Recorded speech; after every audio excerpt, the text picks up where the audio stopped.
Anyways, today we're going to talk about kind of your first lighting kit, which actually, this is Marissa's first lighting kit. If you have been following my channel, Daniel Norton Photographer, you would know that there's been a series going on, mentoring Marissa, where I'm teaching Marissa photography. And for that series, we got her a nice starter kit of lights. So I thought we would go over that and talk a little bit about why I chose the lights I did for her and why I think they're a good kit for you to start with. And following the internet protocol of what a starter kit is, they have to also be relatively inexpensive, which they are. And also, did you know this, Seth? There's a sale going on right now. Yeah, I got a little thing on my feed that Adorama is having a big sale on lights, so I'm pretty sure these might even be on sale. So, you want to pitch this podcast? Yes. So anybody who's watching who has not already done so, or even if you have, you can always do it again. I have just started a new podcast for Adorama. You can see it. Seth's going to put a link in the description, the chat. Check it out there. It's on all the platforms. I think if you go to the main page and it's not on the platform that you want, let me know. Send me an email. We want to hear from you. It's kind of like a community podcast. You guys can call in and stuff. Super cool. I'll talk more about it in a minute, so I'm not just like doing a huge commercial at the beginning. It's okay. The commercial's acceptable because Marissa's smiling at you. The first 100 people that call into the podcast, Marissa will say your name out loud. So there we go. It's true, I will. That's right. Well, your whole audience is now. That's right. All right, so anyways, let's talk about this. So let's say we're going to start off with our first lighting kit. My recommendation, I often say the very first light you should buy is a small flash, like an on-camera flash. This is beyond that. This is your first lighting kit. So like something you're going to use for studio work, possibly traveling, bigger lights as they call them. Joe McKinley likes to call it big flash versus small flash. And what I'm recommending here are these. Marissa's standing here though for while you're in my way, unless you want to Vanna White them. This kit here, this is from Flashpoint. I probably should have had this in my hand earlier. There we go. This is an Explore 300. So the thing about this light is that it's very small and battery powered, and it is in fact 300 watt seconds. So let me know, what questions you might have about starter flash in general, but your flashes are going to be rated based on what's called watt seconds. It's not a completely accurate way to rate power, but within a brand it usually is. So, but 300 is good as a start. If you're a portrait photographer and you're mostly going to be inside. If you're going to be outside, I'd probably get the bigger ones, the 600s, I think. But these are great because they're so little. 400s. This actually, 3 of these guys, and most of the accessories all fit in a backpack. So it makes for a great starter kit because if you are starting with flash, and you're not, let's say, doing it for money, or you just kind of, you're doing it for fun, and you're going to go different places and bring it with you, you don't want to have a huge amount of gear to go around with you. So something small is important. That's what I always think, because I've definitely seen people invest in these large kits with these huge roller bags and stuff, and then you have to decide every time. It's like, well, I'm just going away for the weekend. Should I bring all that gear with me? So this fits in the backpack, so it's nice and small. Works well by itself. It's got a built-in reflector. Link's in the chat. Link is in the chat to this. It's bare bulb, which is kind of nice if you want to throw light everywhere. And what we're going to do mostly during this session is we're going to play around and shoot at various different things we can create with these. Most of the time they come in kits of 2. I got 3 lights because people often ask me, Daniel, how many lights do you need? And you know what I say? More lights, more money. That's right.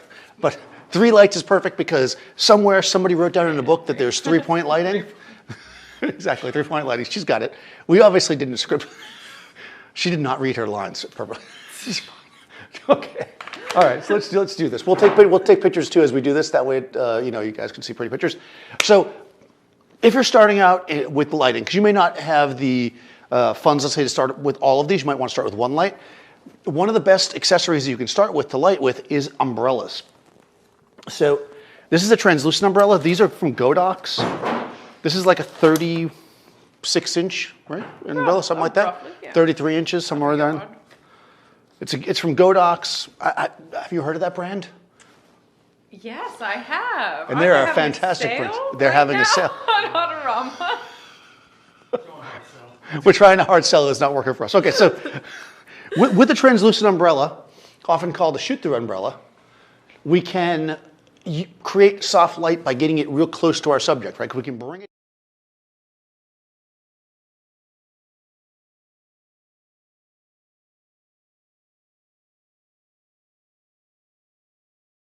Also, it will scatter everywhere. So in a space like this, like a nice white space, it's great to get the light to spread out. You're only working with one light. A diffusive umbrella can be really, really useful. There's also reflective umbrellas, which we'll deal with in a second, but let's start with a diffusive umbrella. All right. Let's see. Okay, so, you know, here I am thinking of stuff while we're live, because I do that. Let's try to make, what do you think, 3 different looks with this in, let's say, 10 minutes. Ooh. Start timing me. Ambitious. All right, let's put that into the thing. All right. Well, wait a second. Oh, hold on. They're saying they lost audio, but I got audio. Lost audio. Well, the audio, Marissa probably blew it out by being loud. I don't know. Okay. Yeah. Okay. So we're going to start off with putting the light on this side so that you can see Marissa. For the person that I'm sure has already written in the comments multiple times already, haha, yes, C-stands are expensive. You don't have to use C-stands, but that's what I have here in the studio. I recommend some smaller stands for these lights. You don't need big ones. Marissa actually has some little stands. Oh, we're losing audio. I'll just set this up while we're doing it. Yeah. Hey guys, maybe you should try to refresh. See if you can refresh it because the audio might be some kind of a YouTube bump. Yeah. All right. So they're just doing that to slow me down because they want to count against my 10-minute. All right. So let's say that you're a basic person. Like Marissa's pretty basic. And so you like that kind of 45-degree angle, but simple shot.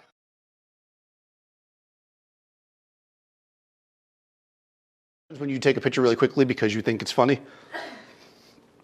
No. So as usual, we're going to start off with our black frame. I talked about this when we did the basic photography, so I'm not going to spend too much time on it, but effectively we want to set our camera at a place where none of the light in the space is affecting my shot. Now, when I look through the back of my camera, I can clearly see Marissa because the camera is compensating to let me see it with my eyes, but the actual exposure should be dark enough that I get a black frame. What I'm doing is I'm setting the camera at its, oh, look at that, I'm not even at there, okay. So I'm setting it at its lowest ISO, the sync speed, maximum sync speed of the camera. Oh. I know what happened. It's following the video. So Oh, it's following the video. It does that sometimes. Yeah. Yeah. I don't know why that's the default. Why is that the default? But anyways, so I'm setting it at the lowest ISO, which is 100 within the normal range. The sync speed of the camera is 200. For some reason, I had it at 100, which is fine. I feel like 100 is such a weird number because I grew up when there was no 100.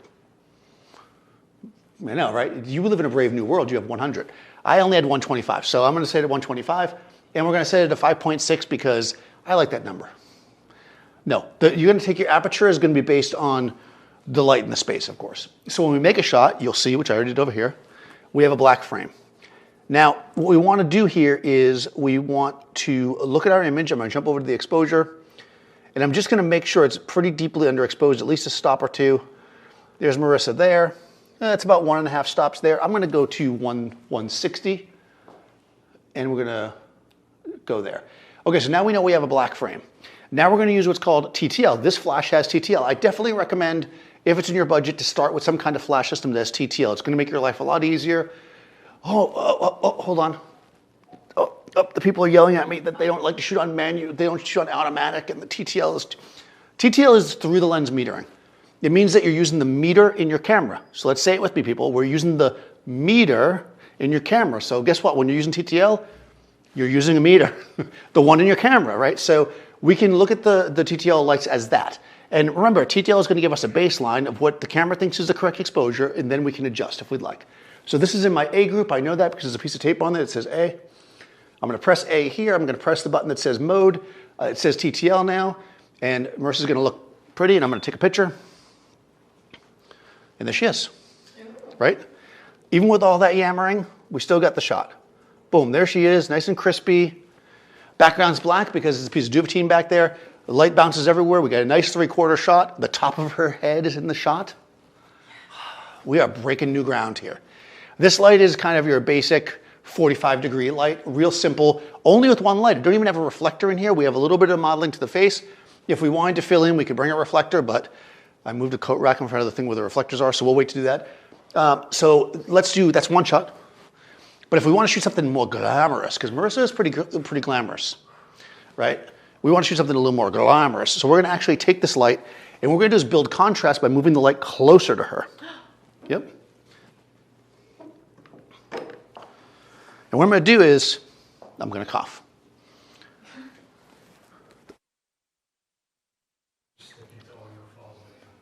Yeah, I don't know why it goes to the audio files, but I'm sorry about that. All right, I'm going to put a sandbag on this because we all know that sandbags save lives. Okay, so step back a bit. It does match my shoes. I have my green Converse because my black ones are not quite broken in for me to wear them all day. And it makes me sad because they don't really match my famous black shirt. All right. Oh. All right, step forward to be judged. A little more. Good. All right, we're going to set this up in what's called a butterfly pattern. We're going to bring it down like this. We want to put it so it's just barely out of the frame. I'm going to look through the camera. I can see it a little bit, but I can just lower the camera. I'm going to move a little closer. Because whenever you want to do a more glamorous shot, you always need to be closer. The glamour is in the closeness. I'm also shooting vertical today. Like those old-fashioned photographers that you shoot for magazines. Okay. Yeah, it's like I'm using my iPhone. Okay. Here we have a shot that has terrible lighting because the light is too close to her, right? So what's happening now is we're doing our butterfly pattern. This is fine if she puts her chin up. Too much? There we go. Boom. What? Baller. Okay, but that's why when you look in magazines and you see these beauty shots, everybody's got their chin up. It's because the light's too close. But if we didn't want to have her put her chin up, she could just step back. Exactly. Good. When she steps back, light fills in on her face. TTL is giving us a proper exposure, right? Boom, beautiful, done, glamorous. That's two. We got two shots. I want to keep muting myself here because apparently I got a little scratchy throat. I shouldn't have been talking so much before we do this.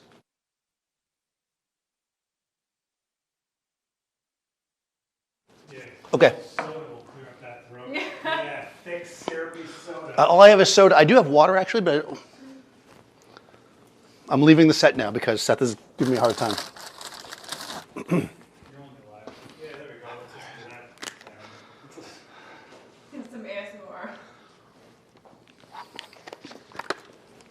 Okay, it's tough work being out here. Let me get a reflector. You guys just hang out. I'll be right back. Marissa tells a story.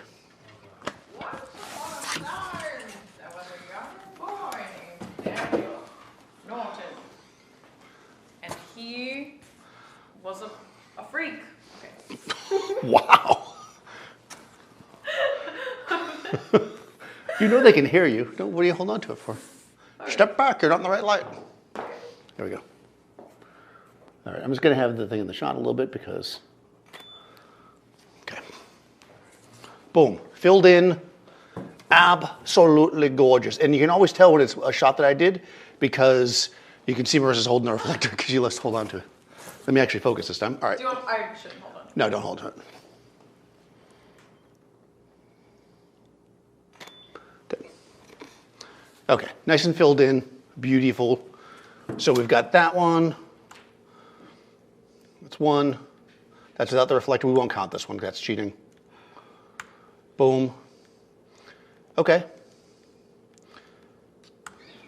Has it been more than 10 minutes? Am I losing? Sorry, no, look, I'm still trying to look on the audio. Okay, he's working on the audio. Go through that again because I didn't. Okay, I'm going to go through this. Here we go. No worries. This is butterfly with a reflector fill. Butterfly, no reflector fill. 45 degree. That's three, right? And we count, you know, well, it's really only two. I did one see. I'm about to throw some shade. What? Oh, I'm going to do them all at once. Yeah, boom. Look at that. All right, let's do one more. Well, you know what we can do? Let's do more of a, it won't really be a true split lighting because this umbrella's not really gonna, step off for a second.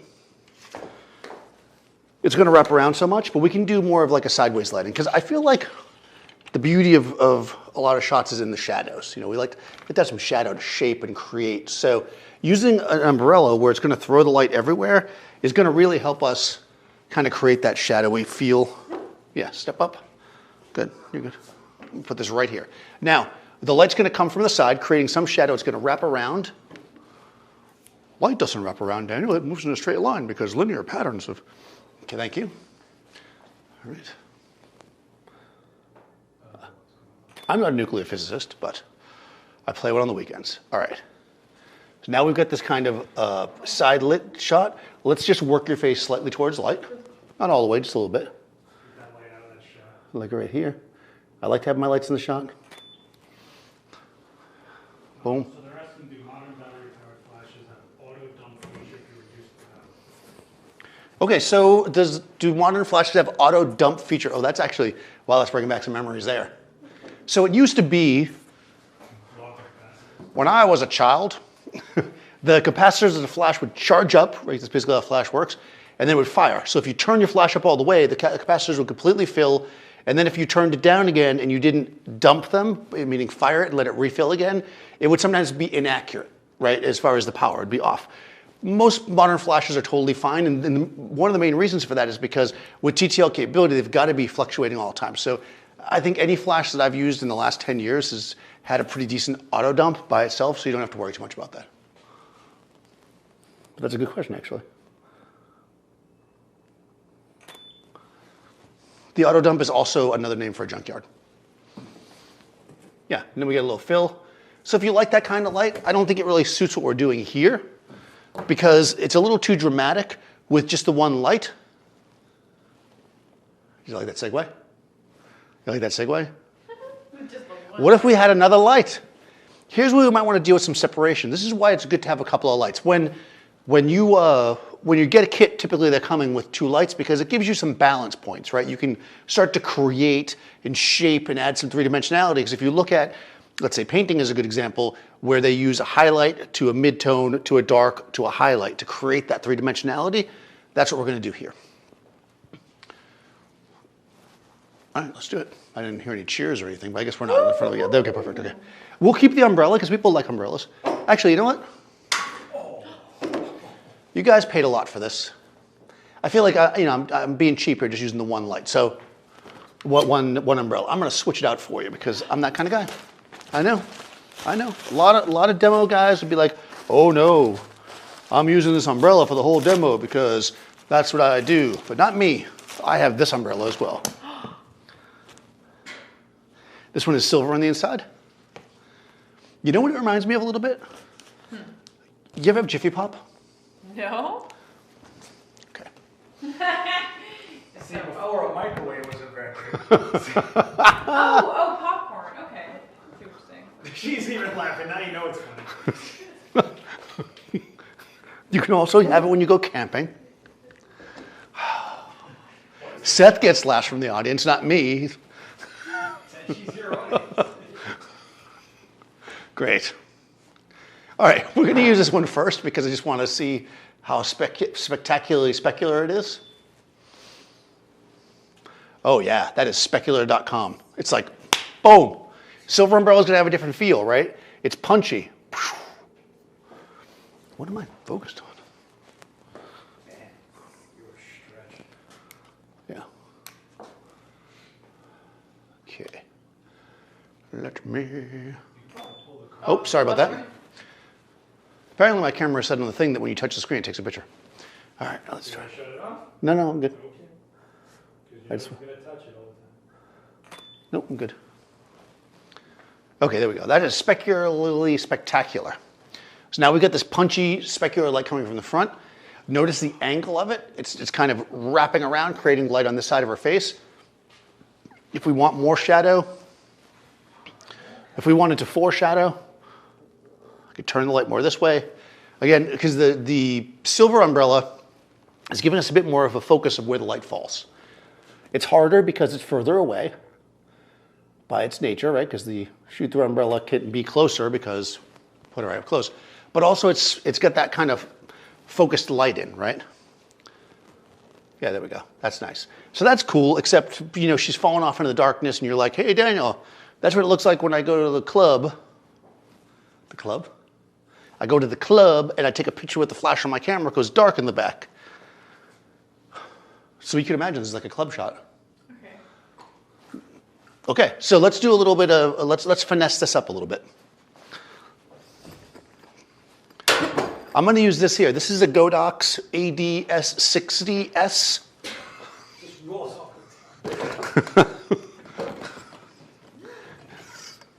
Now, I know a lot of photographers would probably use this as the key light because it's more expensive than an umbrella, but I roll with a different kind of crowd. All right, this one here we're going to use as kind of a hair light, but I don't have a whole lot of space here, and because I have a studio that I can work with and I'm not confined, I'm actually going to have Marissa move forward a bit. Just more than that. More. Perfect. Okay, so what we want to do with this hair light is we want it to kind of feather forward. So remember, when the light comes out of here, it's not like a laser beam. It spreads out, so it's going to go. It's going to give her a bit of a hair light. Hey, abs in the chat. Abs in the chat, working it out. What's up? Check out Ab just dropped a video, actually working with 1 and 2 lights. I'm going to have a third light just to compete. Check it out on the channel. Oh, he's not going to give me a hard time for not using a light meter, is he? All right, we're just going to use the backlight for now, just to see what the TTL does. What do you think it's going to do, Marissa? Ooh, I think it's going to have good hair light. Oh, yeah, that's exactly what it did. There you go, perfect. That is exactly what you can expect. TTL is using the meter in your camera. What happens when you put somebody in front of, let's say, a bright window with the sun coming through at the end of the day? You know, it doesn't always know exactly what's going on. It's like, what's going on? I don't know. So the exposure's a little bit off. We'll deal with that in a second. But before we do that, let's just bring in the front light as well. Let's see what we get as a combination. See how I stopped using the sandbag? That's the key to any of these videos, is you start by using the sandbag, then you just put it on the ground after that. Once you've taken it out, you can still charge for it. You don't have to worry about that.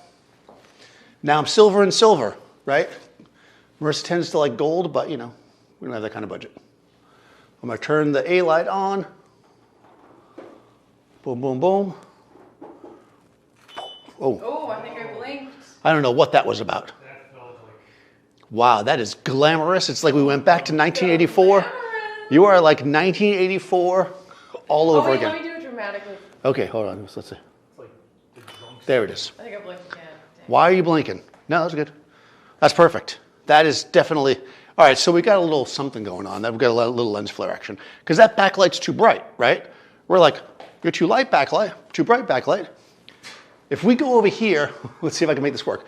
You hold down TCM, Oh boy. and then there we go. And then you pray. Now, when you press TCM, and this is not Turner Classic Movies. This is turn the flash to manual. What happens is, in theory, it's going to lock these in.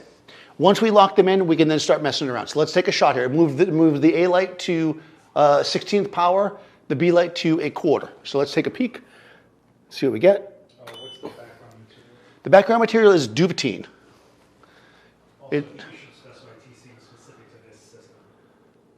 Right, TCM is specific to this system, which is the Godox/Flatpoint, what's it called, R2 triggers.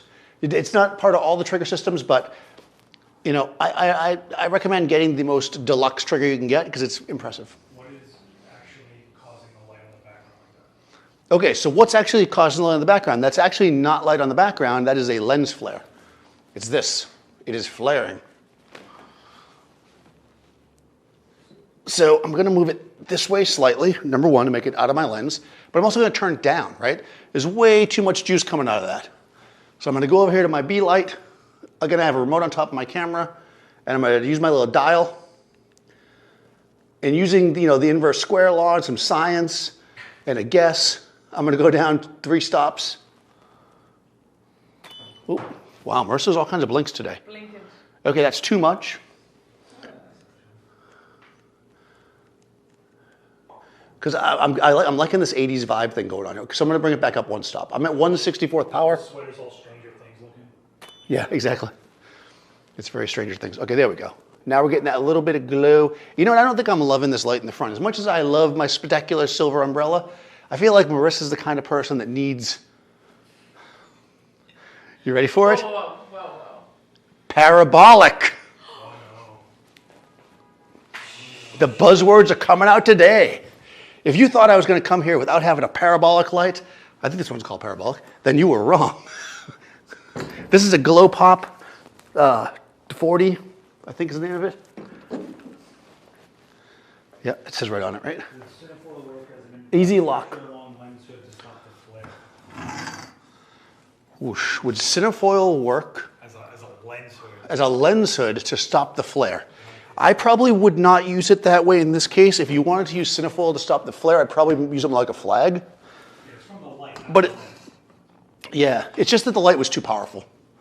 It's an overexposure, essentially, creating a lens flare.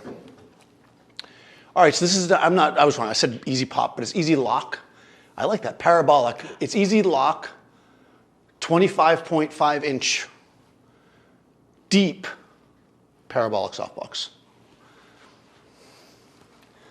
There you go. That's actually my email too, which is weird. At Gmail.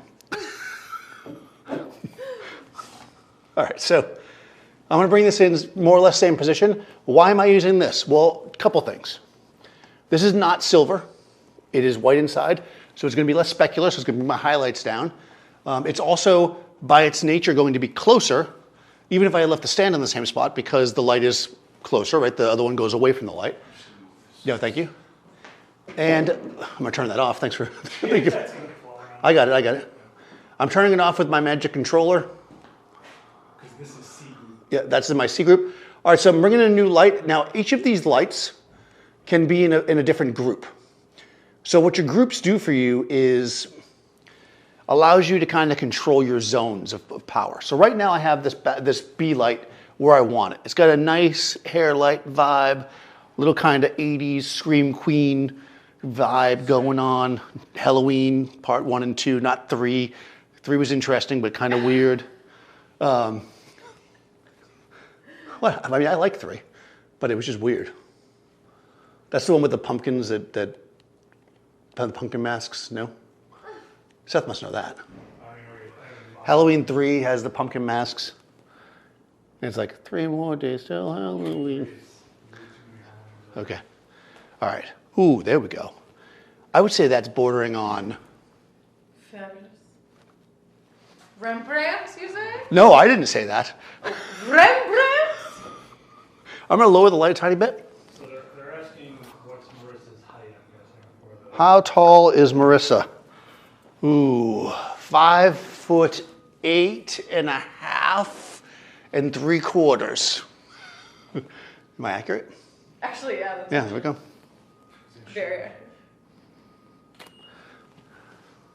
She's the height that she's not as tall as me in regular shoes and taller than me in high heels.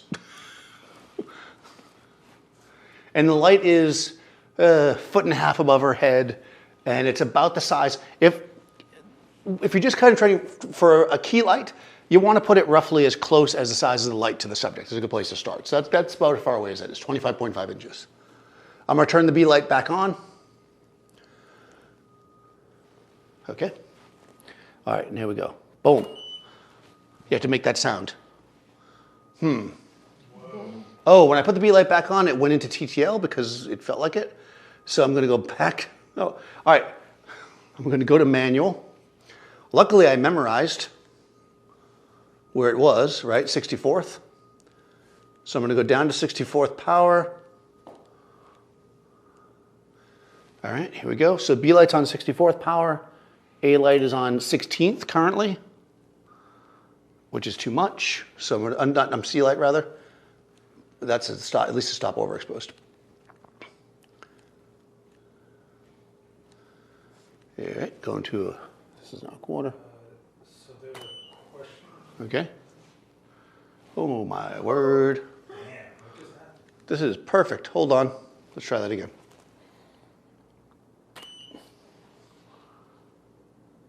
All right, we're getting closer. What was the question? Okay, so they're basically asking, do you believe you can see an obvious difference between the quality of images shot with a speedlight through a softbox versus an expensive strobe through the same Okay, so can you see a difference between a speedlight shot through a softbox and a strobe? Usually, yes, and for this reason.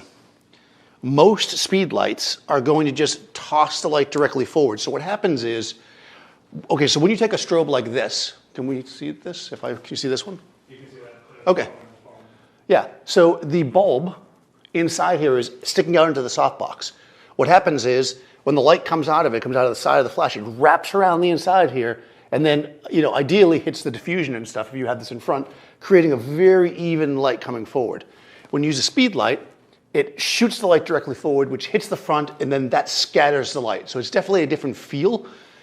I think the further away from the box you get, the less likely you'll notice the difference, but certainly up close you should notice it. And for those people that are saying right now, well, that's why those Profoto flat front ones aren't very good, that's inaccurate because the spread on those is 160 something degrees, so it does the same thing even though it might not look it to your eye. So most speedlights are tossing the light directly forward, that's the problem. If you're gonna use a speedlight in a softbox, put the dome on it. That will then simulate this. And zoom out. And zoom the head as wide as you can. So they're asking why you chose that size.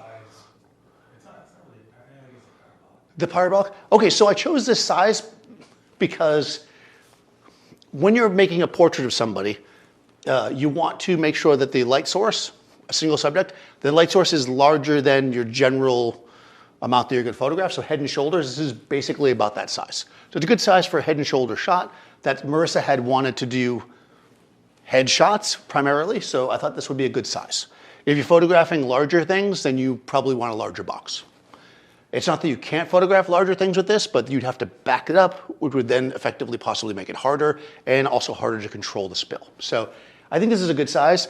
30 inches, 3 foot, somewhere around that range, between 2 and 3 feet is a good size for a single person portrait. That's why I chose that size. Plus it was on sale. Okay.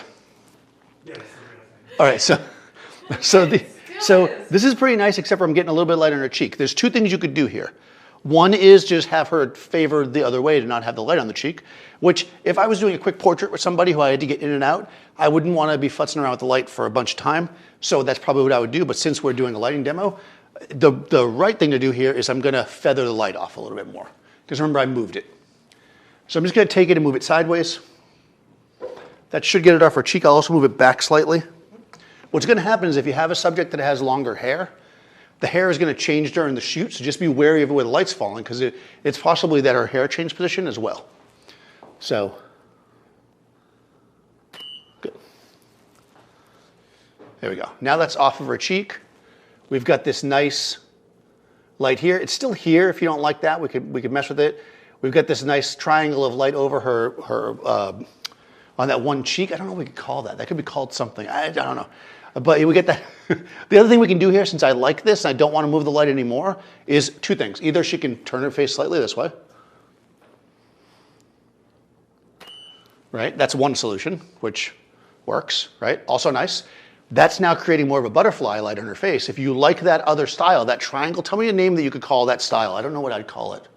Overused. If you prefer that and you don't want that light on the side of her face, I could either feather the light off more, or part of the reason why that light is so like oof in your face is because it is so specular. It's specular because it's silver. How do we get rid of specularity? We use diffusion. If you were doing a full body shot instead of just shoulders up, what size box would you recommend?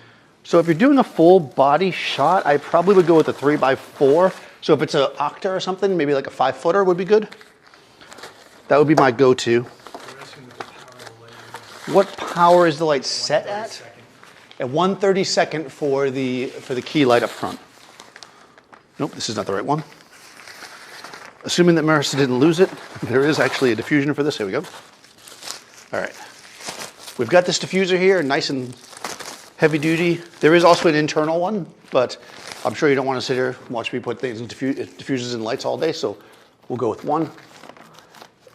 I am notoriously bad at putting these in, so nobody's going to appreciate the artistry of this, but it'll work. All right, so this is going to knock the power down, which is probably okay, but it's also going to diffuse the light more. It's also, in theory, because it's a silver box, which generally has more kind of, for lack of a better word, focus, or less of a spread, I should say. It might also make it so that the light spreads out more. But when you're adding something like that and you're not sure exactly what it's going to do and you have a moment, let's just take a picture and see what it looks like, and we'll kind of adjust from there. So look dead at the camera again so we can get that triangle light back. We could probably call it Marissa light. There we go. Yeah, Rembrandt died hundreds of years. All right, so here we go. We've got the same light hitting her, but now it's less of a problem because it's diffused. So I'm happy with that. Again, if you weren't happy, you know what else we can use? And this comes with this, by the way. Well, I'm hawking this today. We are hard selling it. This also comes with the grid. Yeah. Yeah, the grids are great because you put the grid on the box, you can instantly charge more. Okay. If you thought that I was bad at putting the other thing on the box, wait till you see how I put the grid on here. This is what photo assistants are for. I don't want to say anything. All right, Marissa's going to put that on. Okay, Marissa's going to put that on the box. What the grid's going to do is two things. It's going to narrow the spread of light. Three things. It's also going to cut the amount of light, so we're going to have to give it a little more juice. And it's going to add a little more contrast. So this should work for us. Beautiful. That's actually really good, except for the part I put on. All right, so I'm going to go back to the B light, and I'm going to turn the modeling light on so we can see it. One of these buttons turns the modeling light on. I think it's this one. No, it's this one. No. We don't need modeling lights. That's amateur stuff. Yeah, I'm not sure. All right, so we're not going to worry about the modeling light right now. I'm just going to eyeball it. Let's just see. Sometimes you just got to go for it. Oh, there we go. That's good. All right. Oh, there we go. It's finally where I want it to be, except now it needs to be pointed up slightly, like this. Actually, what I'm going to do is lower it and flatten it. I'm going to turn the modeling light on here, which looks like a little light bulb. Did a modeling light come on when I did that? Mm-hmm. Yay. That's how you do it, guys. I thought there was a little light bulb on here, but this is a different remote than the one I have. All right. There's like 6 remotes. Turn your face this way slightly. There we go. Boom. Bam. All right, there we go. There it is. Beautiful, simple lighting we can control. What's nice about this is we can place it wherever we like, and we can do all those same patterns we did before, right? We could do butterfly. I feel like my hat's gonna fall off. It's like in the wind. You can do butterfly lighting. You could do this triangle lighting that we're doing here. We could do any kind of lighting. In fact, let's do a profile, because you know I like profiles. Go ahead and stand sideways to me. Good. All right, so I'm gonna take this light here, and we're gonna create. Now, if I center the light on her, like this, it's basically a butterfly light, but I am shooting from the side, so I'm shooting a profile of her with butterfly lighting, if you so care about names of things. Boom. I kept it roughly the same distance, so we should be good. Yep. We're going to Daniel light. Yeah, we're going to go slightly. All right, it's right at the edge of the exposure, which is where I like to leave it. If you like it a little darker, you certainly can do that, and I can come up here. I'm in manual again. This is in the C group. It's at 1/32 power. I will turn it to 1/32 or 1/64 plus 0.7. So down 1/3 of a stop. Actually, I'll go down 2/3 of a stop because, you know, if you only go down 1/3 of a stop, it's almost not worth it. It's like having one bite of an ice cream cone. All right, there we go. There we go. All right, so now we're getting this like nice profile shot. It's looking nice there. We got the hair's got a little light on it from the back with the grid. But let's get really, you know, let's do this. We don't mess around here. I mean, we do, but. Yeah, just a little bit. So this grid is excellent. This one is at 1/64 power. Yeah, okay, a little late, Red. It goes to show you that even with the grid only partial on, we're still going to be able to do it. All right. This is a partial grid. It's a technique that I use. Okay. I think you should kind of explain that background absorbs light. Okay, so the duvetyne is a very, very light absorbing material. It's the same material that is, for some reason, it's the same material that's in flags. So you could literally go right up against the duvetyne and put the light there and it would stay black. So it's great for a space like this because I have so much white bouncing around. It's great for anything. I actually did a video about this. And there's a chance that Marissa was in it. Were you in that video? I think we've definitely done a video on duvetyne. Yes, we cannot remember at this point. Also with the translume. Oh, we haven't done that yet. Yes, boom, there you go. You can check that on the channel. So duvetyne is great. I recommend having it. It's fire retardant. I'm going to put a link in the show. Yeah, Seth's going to put a link. I highly, highly recommend it. As much as I love to shoot on paper, I find that the duvetyne is just the best in my opinion for black. Oh yeah, that's perfect. You okay? All right, so looking straight to the side, we're going to manipulate this a little bit more. I'm going to take this guy and move him over here. By moving it back further, I'm adding more shadow to the camera side. I can turn the monolight on that one as well, I think. What's RST? No, that can't be right. That's probably... If you don't know what a button is, don't press it. Really quickly, someone's asking how to get rid of the ambient light. Okay, so how do we get rid of the ambient light? Let me go over that. Oh, nice, very moody. Okay. So, you do that again, and I will explain the ambient light while you do it. Looking up? No, the same thing you just did, exactly the same thing. Oh, I've never seen you do this. What is this? What are you doing? What's that taking? So new for you. I'm gonna do a pop and blur next. All right, so here we are, right, in the space. There we go. All right, so I had to get you a picture of him. So we're in this space, and if I were to just take the flash off altogether, right, we got these flashes going on, and I'm like, hey, there's Marissa, and she looks good. Who needs lights? I take a picture. Nothing. Because my camera is set at such an exposure that none of the ambient light is affecting my shot. You need to be in manual to do this. I guess I should probably make that clear. When you are in manual, you adjust your camera so that you are at the lowest ISO within the normal range, so 100 in the case of this camera. Your shutter speed is at the sync speed of your camera, which in this case is 200, although I'm set at 160.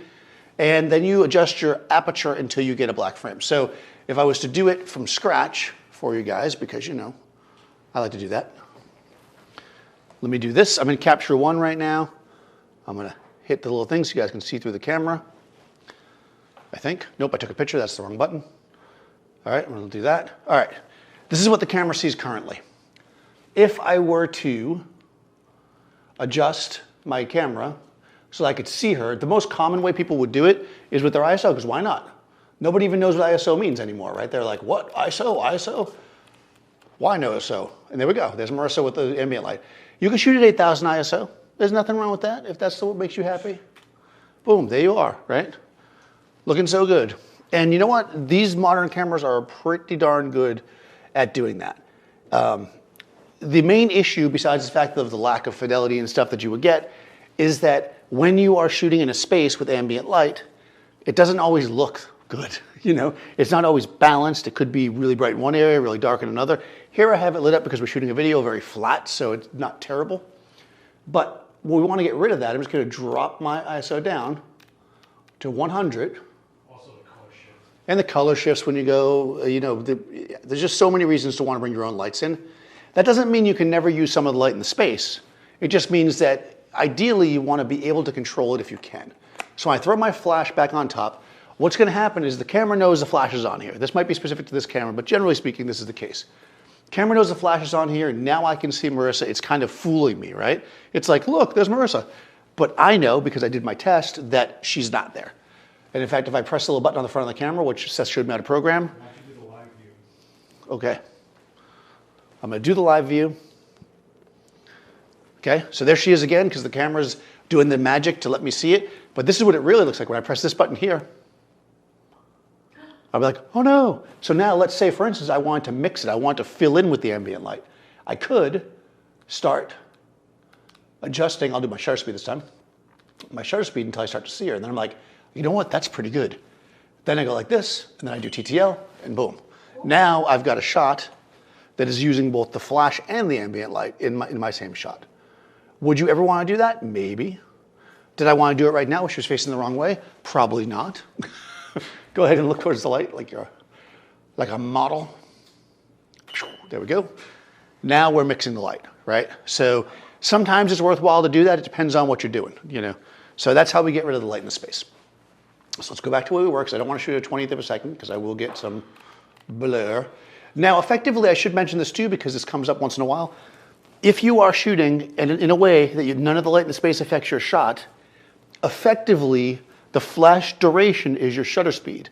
And that is oftentimes much, much faster, well, shorter as it would be, than your shutter speed. So I'm shooting at 1/60th here, 1/160th here, and I think the flashes tell you what their flash duration is. It says on it somewhere. I don't think I'll use it. No, I think it might. You might. Well, you always I'm going to press a button. F1. Okay. If somebody in the chat knows, there is, I thought we did this with a. I don't think it's this unit. Okay. So these ones don't tell you. Some lights do, you know, and then you can look at it and be like, what? My flash duration is, you know, 2,000th of a second and I'm shooting at 200th of a second. That's awesome, right? You can stop action as long as none of the light and space affects your shot. Well, that's one of the main, besides control, that's the main reason why we do that. All right, so let's come in and make a nice shot here. So we have a thumbnail. I live with a life of thumbnail making. All right. It's off the thumbnail. Nothing else matters but the thumbnail. All right. All right, cool. So I'm coming in. All the kids these days like to shoot horizontally. Yep, Marissa's going to go. And boom, she made a weird face. My excellent, perfect light was ruined by Marissa's. No, let's actually, okay, if you're going to do that, I like it. I'm going to lower the light a little bit. Now I'm bringing the light down a little bit because I want to make sure. Remember, this parabolic is pretty, for a big light like this, especially with no diffusion on it, it's kind of, you know, this is the reason why you want parabolics. Besides, also, it's cool to say parabolic. More right there. Whenever you want to like show out, like if you're hanging out with your photo friends, and they're like, oh, what do you shoot? You know, I use a parabolic. Oh, really? A parabolic? Yeah, parabolic. What, you don't use a parabolic? One bolic, a parabolic. Wow. It's a good thing you're not mic'd. You guys often say, why don't we mic Marissa? And now we know why. All right, let's put some diffusion on here and let's do this thing, right? Marissa wanted this set of lights so that she could shoot headshots. So let us create, oh, that's probably really loud. Is that the, yeah, let us put that in there. Let us create a nice headshot 3-point lighting for you guys to show you how with a very simple kit, we'll do 2 lights to start off with, and we'll add the third one for, you know, the extra money. What we're going to do is when you're creating a headshot for an actor especially, you want to shoot with kind of generic light, right? We want it to be flat. We want to show what they look like, but still shape their face a bit. So kind of somewhere in the middle. We don't want to be too over the top with it. We want it to be pretty soft, but not super dramatic. Right? Is that good? So let's have her face the camera because she's going to smile. I know. It's always good to smile on your headshot. So there's a question, wondering if you change some settings when shooting models with darker skin on black backgrounds. Do I change the setting when I'm shooting models with darker skin and a black background? Not really. I mean, the short answer to that, if I could just say yes or no, would be no. But what I mean by that is that I'm going to always try to expose somebody's skin at the proper exposure that makes their skin look the way it looks. And if somebody is against a dark background and they are fading into it, I'm going to use some kind of light to cut them out. So if somebody has super dark hair, let's say, and they're falling into a dark background, or maybe they're shaved head and they have darker skin and they're falling into this dark background, and I don't want that, then I will add some kind of separation light. But the actual exposure, it should just be the right exposure for to make them look the way they look. So no, I don't really do anything different in that sense, in the general sense. Okay, we're going to go with, I often like to use a butterfly light for female subjects, but this particular C-stand does not have a boom arm on it, and I'm too lazy to do it, so I'm going to leave that there, and we're going to start with the first light. So I'm going to come up here. I think I need a longer tether cable. It's important whenever you're a professional photographer to use an Apple box at least once during the shoot. That's how the clients know you're a pro. Nobody's really sure what an Apple box is for, but having them on set just really sets you up as the professional. Okay, so this is the C light.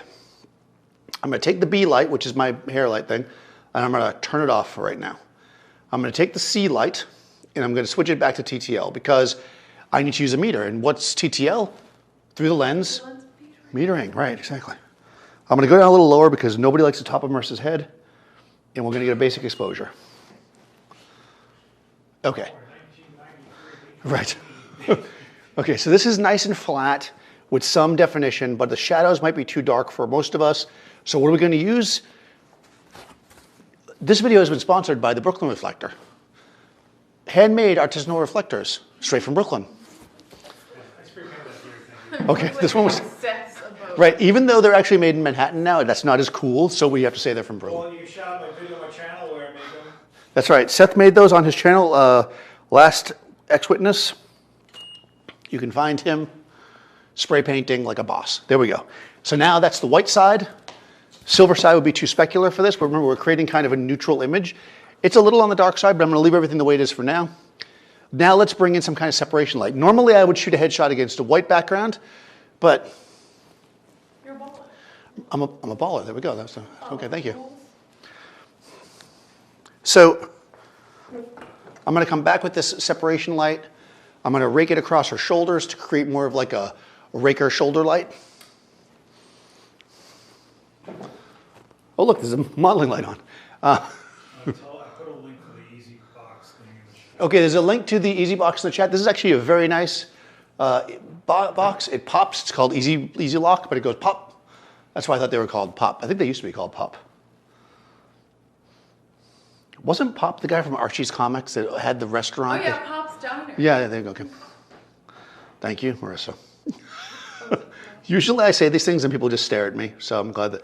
All right, so we're going back to this hair light. Now we know the TTL is going to be like, what? So I'm not going to bother messing around with that. I'm just going to turn this guy. All right, so I'm going to turn my C light and B light here. They're both on in TTL. We know it's probably going to be too bright, but we'll give it a shot anyways. Okay, it's too bright, just like we suspected. I'm going to press TCM, Turn to Movie Classics. And then it will lock in with turning classic movies. That's right. I said it backwards. And we can see that the front light looks decent, which at 1/16, but the hair light is way too bright. Now I did it this way because I forgot to show you this earlier, and I just want to make sure that I show you. If you are using a program like Capture One, and you do that first shot and you don't want to be like, I'm going to shoot 17 shots of you while you're standing here, client. You can look at this and be like, okay, it's too bright. And then come up to your exposure slider and drop it down. I'm not worrying about the key light. I'm only worrying about that backlight. So I'm going to bring it down to where it looks reasonable, like let's say right there. And that looks like 1.77 stops overexposed. So I'm now going to turn my light down 1.77 stops. So it's a quarter power, so one stop would be an eighth power. Well, it's a quarter plus 7. So I'm going to go eighth plus 7. So much for base. And then I'm going to go down to 8. Okay.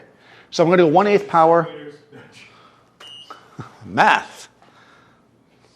Okay, still a bit bright. Okay, we'll go down. Ooh, still a bit bright, okay. So it's good. It's going to go to 2 full stops. There we go.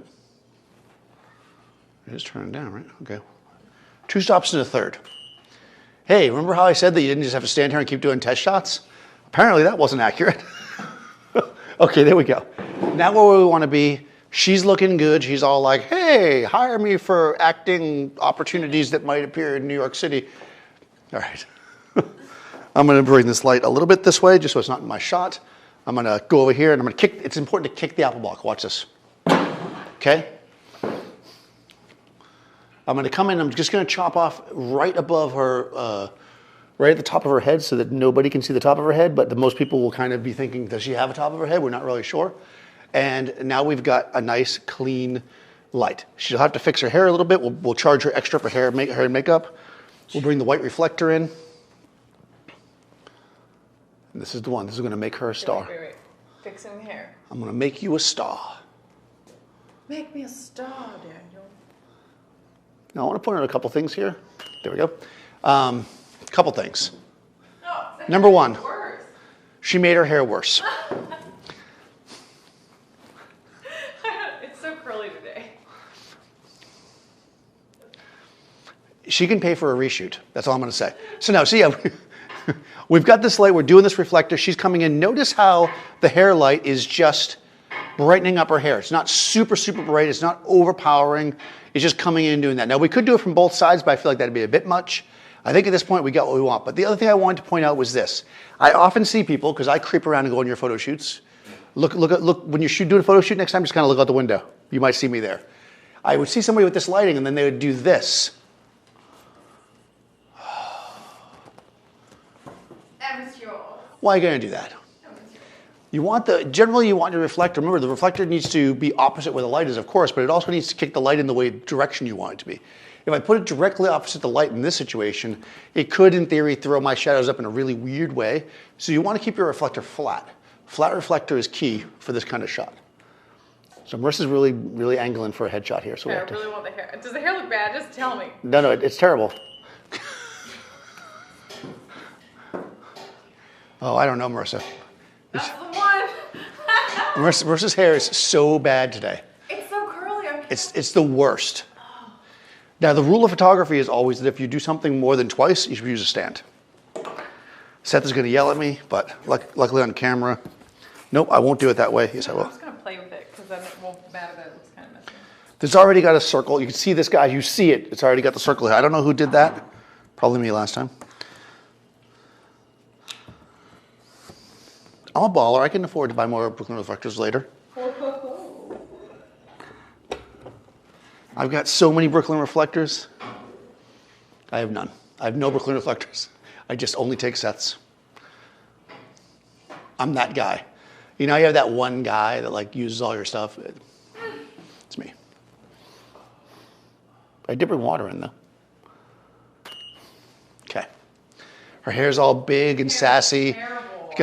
I don't know what to do about your hair, Marissa. What do you guys think about Marissa's hair? Let me know in the comments below. But now we've got nice flat light, and that's just 2 lights, right? We could add a 3rd light. What? It looks blown out. Would you like me to adjust? Well, it's probably just the sling. Okay. Okay. So if you're curious, right? So let's just talk quickly about like skin tone and exposure and stuff. It's going to vary person to person where you want, because everybody's skin is a little bit different. I've shot with Marissa many times, so I have a general idea of when I'm looking at my histogram where her skin tone should be. So what I'll do is I'll look up here, and I'm going to bring my little hand over this whole thing, and I'm going to look. And when we get to like the kind of neutral part of her skin tone, not the highlight, that's about where I want it to be. Kind of like 3/4 of the way towards the lights. I know that's where her skin tone falls. If you did have a darker skin tone, it would obviously fall somewhere else, and you'll get used to it if you work with clients multiple times. There's no perfect number here. Okay, so I feel like I want to use that 3rd light because we paid for it. Yeah. Well, Should we do like a really glamorous? We're doing it. Do we have time for glamour? We're doing it. We're going glamour, guys. So Marissa got her headshot, and she's like, you know what I'd also like, Daniel? I would like a glamorous shot for when I walk on the red carpets. yes. Precisely. Yeah. So, you know that point in the photo shoot where you should have stopped because you got the shot, and you just keep going? We've probably reached that point. We've reached that point. Okay, we're going to put another light behind her so we can charge her for it. They can't even see it. She's covered in so much. We cannot see it, but believe me, it's there. Should I move something so you can see it? I'll move the reflector. I'm going to move it. I'll move the reflector out so you guys can see. And look what appeared here. The umbrella from the beginning. Have we gone full circle? Is it the circle of life? I can't remember the name of the, what's the Lion King? Mufasa? No, Circle of Life. Yeah, Mufasa holds Simba. no, Mufasa's the Oh no, Rafiki. right. No, who's the child lion? That's Simba. Simba. That's right, Simba. I knew that. This is the circle of life. Took a long time to get there, but we got there. All right, I moved that out of the shot. This is in my A group. I'm going to turn it on. And at this point, we're just going for it. Bam! That is, looks like somebody took my image and then put it onto Instagram and really screwed with it. All right, so once again, I'm just going to bring this back to adjust my exposure. Okay, that's not bad. Actually, not terrible. I'm going to switch this light. I'm going to hit Turning Move Classics, Turning Classic Moves. I'm going to hit the button again. It says quarter power at plus 0.7. I'm going to go down and make it the same as the other one. So I'm going to make it 30-second power plus 7. Even though they're totally different light sources, totally different distances, I'm just going for it. Even is Steven. And there we go. Look at that. That's not terrible. It's super overexposed, bright and airy, we'll call it. Supersonic. Supersonic. Supersonic, motivated rhymes, are creative. Oh, sorry. If you guys want me to rap next time, never. We're going to be perfect. All right, here we go. Glamorous. Glamorous. Well, you could be glamorous that way. Just be glamorous with the eyes. Oh, glamorous. Yeah. Okay. I'm going to do a Marissa technique. Pretend that I'm holding a taco. Oh, it's so good. Wait. There it is, taco face. That's literally the face she makes when there's a taco. Give me the, okay. All right, she doesn't like tacos. It's a vegan taco. Oh, that vegan taco place is so good.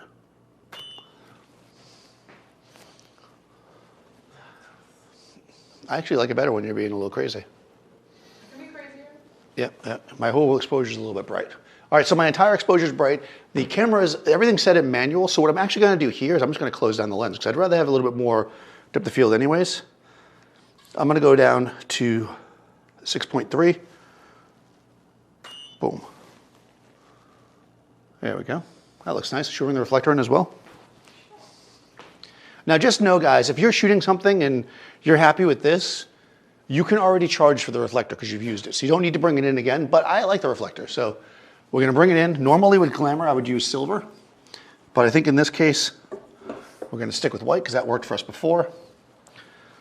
And this is it. This is the final shot. This is the thumbnail. It's the final countdown. If we only use 10 seconds of it, we're allowed to use the music, right? Just bring your chin up a little bit, not like a chicken, so we can get a good power Marissa shot.